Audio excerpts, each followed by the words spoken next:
Hello everyone, कैसे हैं आप सभी लोग। उम्मीद करती हूँ आप सब खुश होंगे, स्वस्थ होंगे, अपना ख्याल रख रहे होंगे, खुद को हील एंड पॉजिटिव कर रहे होंगे। बहुत बहुत स्वागत करती हूँ आप सभी का एक बार फिर से हमारे इस चैनल पर। तो आज मैं फिर से आप सभी के लिए एक नई और फ्रेश रीडिंग करने जा रही हूँ।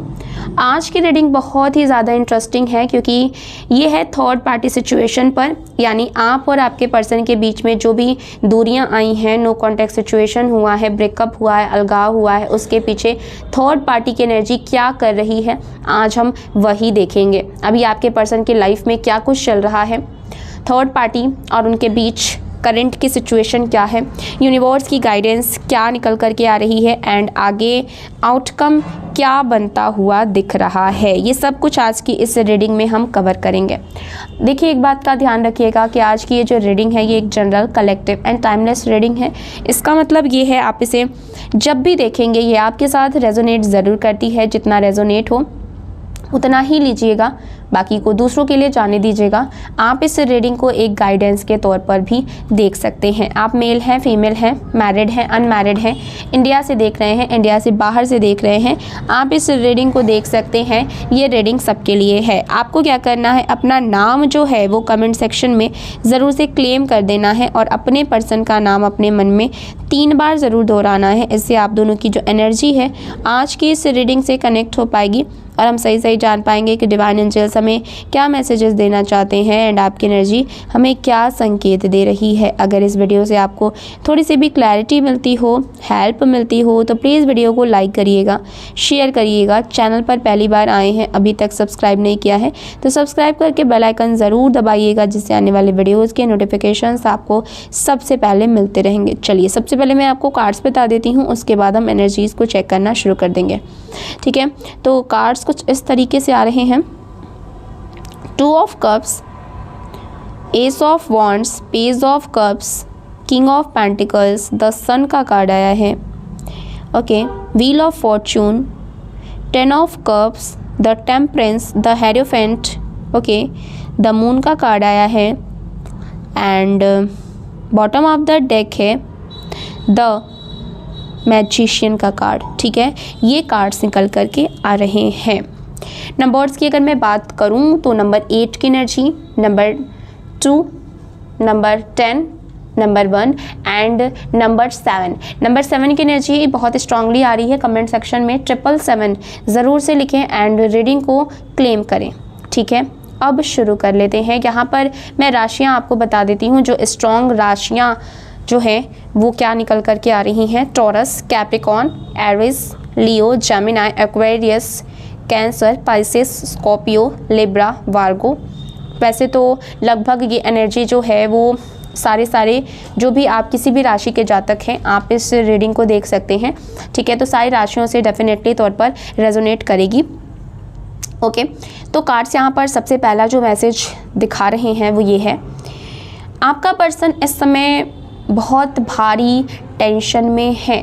ठीक है, आपके पर्सन इस समय पर टेंशन के माहौल में नज़र आ रहे हैं। ऐसा लग रहा है जैसे अचानक ना कोई बड़ी समस्या, कोई बड़ी प्रॉब्लम इनके सामने आकर के खड़ी हो गई है और उनकी लाइफ में बिल्कुल ही ना एकदम से उथल पुथल मच गया है। जो एनर्जीज़ आ रही हैं वो ख़ास तौर पर ये दिखा रही हैं कि इनके लाइफ में बहुत बड़ी दिक्कत का इनको सामना करना पड़ रहा है। इनकी नींदें उड़ चुकी हैं एंड इनके दिमाग में ना इस समय पर टेंशन का माहौल जो है वो बहुत ज़्यादा है। टेंशन ही टेंशन इनके जो घर में है, दिमाग में चल रहा है। कहीं ना कहीं इनके दिमाग में एक शर्म भी है, ठीक है, डर भी है एंड प्रेशर भी इनके ऊपर जो है वो पड़ रहा है। मतलब कि चारों तरफ से आपके पर्सन जो हैं वो बहुत ज़्यादा परेशान है। चारों तरफ से उनको जो मुश्किलें हैं वो ख़त्म होने का नाम नहीं ले रही हैं। देखिए, यहाँ पर एक लाइन ये भी है कि इनके ना इज़्ज़त पर चोट लगी है। बहुत ध्यान से सुनिएगा, इनके इज़्ज़त पर चोट लगी है डेफिनेटली तौर पर, इसीलिए ये कहीं ना कहीं बहुत ज़्यादा परेशान भी नज़र आ रहे हैं। देखिए, यहाँ पर एक बहुत ही क्लियर सिचुएशन दिख रही है। आपका पर्सन थर्ड पार्टी के साथ कहीं पर ना बाहर गए थे। ठीक है, कहीं ये आउटिंग पर गए हैं, कहीं हो सकता है किसी ट्रैवल पर, किसी वेकेशन पर या फिर किसी आउटिंग कहीं जगह पर गए हैं थर्ड पार्टी के साथ और वहीं क्या हुआ है ना, किसी रिश्तेदार या जानने वाले ने इनको साथ में देख लिया है। ठीक है, कोई इनका जानकार था जो इनको जानता था, या फिर कोई रिश्तेदार था जो इनको साथ में जो है वो घूमते फिरते हुए इनको देख लिया है। ठीक है, ऐसी सिचुएशन में इन लोगों को देख लिया है कि इनकार करना मुश्किल था।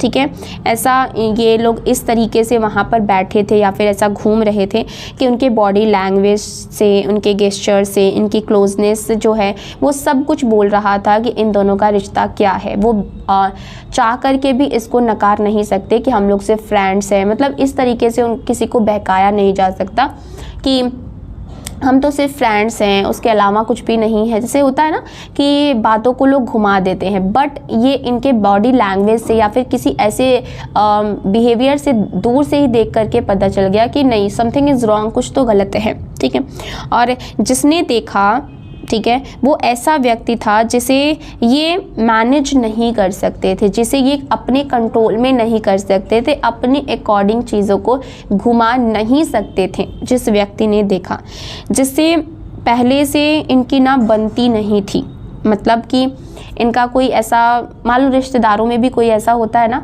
जिससे हमारा बहुत बनता है, कोई फ्रेंड जैसा होता है जिसे हम अपने हिसाब से मैनिपुलेट कर सकते हैं, उसे कह सकते हैं कि किसी को मत बताना, चीज़ों को छुपा करके रखना।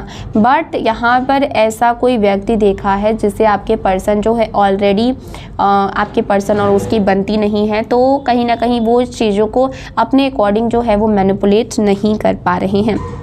उस व्यक्ति ने बात अपने तक ही नहीं रखी है।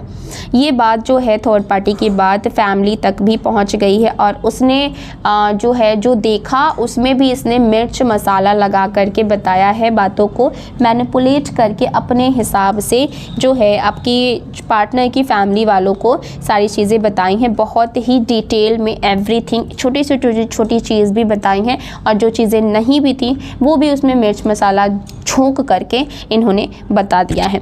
और फिर आपका पर्सन जो है घर बुलाया गया है और वहीं ज़बरदस्त तरीके से सुनाया गया है। यहाँ पर कार सिखा रहे हैं कि इनकी इंसल्ट बहुत बुरी तरीके से हुई है, ऐसी इंसल्ट शायद पहले कभी भी नहीं हुई थी। सफाई देने की ये कोशिश कर रहे हैं, झूठ बोलने की कोशिश इन्होंने की है, बचने की किसी भी तरीके से बचने की कोशिश करी है, लेकिन फैमिली वालों ने भरोसा नहीं किया है। जो फैमिली कभी आपकी बात नहीं मानती थी अब वही उनके खिलाफ खड़ी है। यहाँ सबसे स्ट्रॉन्ग मैसेज आ रहा है, थर्ड पार्टी का फोकस खुद की इमेज को बचाना है, खुद के कैरेक्टर को बचाना है, अपने ऊपर ये ब्लेम नहीं आने देना चाहती है, और पर्सन को सिखाना क्या है, बोलना क्या है, हम सिर्फ दोस्त हैं वाला नैरेटिव ये सेट करना चाहती है। झूठ पर झूठ ये आपके पर्सन से बुलवाना चाहती है, यानी आपका पर्सन जो है वो फंस रहा है और थर्ड पार्टी कहीं ना कहीं बच रही है। बहुत कनिंग एनर्जी यहाँ पर इसकी दिख रही है। यहाँ पर साफ तौर पर दिख रहा है कि आपके पर्सन इस्तेमाल हो रहे हैं थर्ड पार्टी से, वो अंधा भरोसा करके थर्ड पार्टी की हर बात तो इस समय पर मान रहे हैं, वो फैमिली से उसके लिए लड़ रहे हैं। वेल विशर्स से ये वेल विशर्स से दूर होना, खुद को बचाने के लिए गलत फैसले लेना, ठीक है, तो इस तरीके की चीज़ें जो हैं वो कहीं ना कहीं कर रहे हैं। तो यहाँ पर ऐसा दिख रहा है कि विनाशकाली विपरीत बुद्धि वाली एनर्जी आपके पर्सन की दिख रही है। देखिए अभी बदनामी जो है वो घर तक ही है, लेकिन डर यही है कि रिश्तेदारों में बात जो है वो फैल जाएगा, और यही सबसे बड़ा डर आपके पर्सन का है कि उनकी इमेज जो है वो ख़राब हो जाएगी, उनकी फैमिली की इमेज ख़राब हो जाएगी। सबका फोकस है अपनी अपनी इमेज को बचाना, अपने घर परिवार की इमेज को बचाना। पर्सन अपनी इमेज बचाना चाहते हैं, थर्ड पार्टी अपनी इमेज बचाना चाहती है, एंड फैमिली जो है वो अपनी इमेज बचाना चाहती है। हर कोई सच से ज़्यादा झूठी इज्जत बचाने में लगा हुआ है, लेकिन ढाल जो है वो टूट चुकी है और अब जो है वो इनकी इज्जत बचने वाली नहीं है। फैमिली वाली ढाल अब काम नहीं कर रही है। आपके पर्सन को समझ में आ रहा है कि मैं फंसा हुआ हूँ, बदनाम मैं हूँ, लाइफ मेरी ख़राब हुई, और धीरे धीरे ये भी समझ आएगा थर्ड पार्टी बच रही है। बहुत क्लियर यहाँ पर मैसेज आ रहा है, जिस दिन बात उसकी फैमिली तक पहुंची वो अपना पल्ला झाड़ लेगी और दोष आपके पर्सन पर आएगा। कुछ केसेस में थर्ड पार्टी भी मैरिड दिखाई दे रही है, इसीलिए वो और ज़्यादा सावधान है। पूरी सिचुएशन जो है वो एक ग्रहण की सिचुएशन है, मानसिक कन्फ्यूज़न, गलत फैसले, डर, image crisis, Rahu Ketu type वाली एनर्जी यहाँ पर दिख रही है। लाइफ पूरी तरीके से डिस्टर्ब्ड है। सबसे बड़ा ट्विस्ट ये है कि फैमिली अब महसूस करे कि आप गलत नहीं थे, उन्होंने आपको गलत समझा, आपको सपोर्ट नहीं किया और अब पछतावा है। अपना सिक्का ही खोटा निकला इनका। फिलहाल अगर मैं ओवरऑल एनर्जी की बात करूं तो आपके पर्सन जो है वो स्टक हैं, थर्ड पार्टी सेल्फ प्रोटेक्टेड है एंड फैमिली नाराज़ है, इमेज क्राइसिस चल रहा है। थर्ड डर और तनाव जो है इनके घर में दिख रहा है और पर्सन पहली बार सच में दबाव में है। नेक्स्ट एनर्जी की बात करूं, आगे जो दिख रहा है सच्चाई खुलेगी, थर्ड पार्टी दूरी बनाएगी, पर्सन आपका अकेलापन महसूस करेंगे, रियलाइजेशन और गहरा होगा और चीज़ें यहीं पर ख़त्म नहीं हुई, असल उलटफेर तो अभी भी बाकी है।